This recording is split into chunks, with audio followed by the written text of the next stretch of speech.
On devrait tous être d'accord pour dire que ça n'est évidemment pas normal qu'une intervention de police se termine de cette manière-là, et je pense que les policiers sont les premiers à le reconnaître. Encore une fois, c'est vraiment dans des cas d'extrême nécessité qu'un policier peut être conduit à employer la force d'une manière aussi radicale.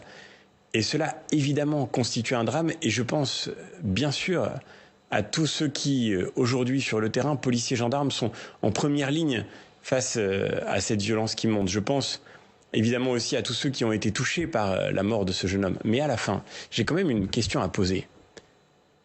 Comment se fait-il qu'on en arrive à vivre dans un pays où des jeunes sont capables, même pas encore majeurs, et peut-être y a-t-il là une part du problème, sont capables de se soustraire à l'ordre d'un policier qui leur demande de s'arrêter, même quand ce policier se croit dans une situation suffisamment tendue pour sortir son arme de service.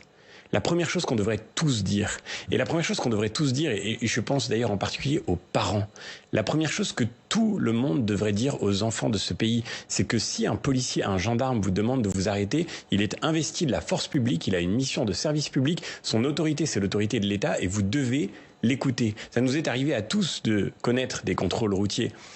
Il est absolument anormal que des jeunes de 17 ans soient à ce point victimes, parce que c'est d'une certaine manière aussi le résultat d'un mouvement de très grande ampleur, victimes d'une telle faillite éducative qu'ils soient capables de chercher à défier des policiers en uniforme qui leur intiment l'ordre de s'arrêter. Et si ce jeune s'était arrêté, et s'il avait obtempéré, eh bien nous n'en serions pas là aujourd'hui. Et il est certain qu'il ne serait pas mort, parce que je le redis, aucun policier n'utilise son arme de service de gaieté de cœur.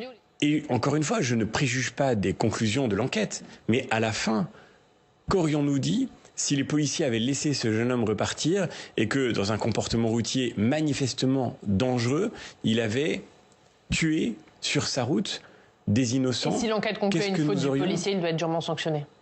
Évidemment, la justice doit faire son travail, et je le redis, les policiers, les gendarmes se savent investis d'une mission d'autorité publique qui évidemment leur confère une responsabilité immense, et je crois qu'évidemment cette responsabilité doit être exercée de manière proportionnée. Que la justice fasse son travail, c'est la moindre des choses. Elle le fait d'ailleurs, mais ça n'est pas en semant la violence dans des quartiers entiers que l'on obtiendra justice, et dans une société démocratique, on devrait aussi pouvoir le rappeler.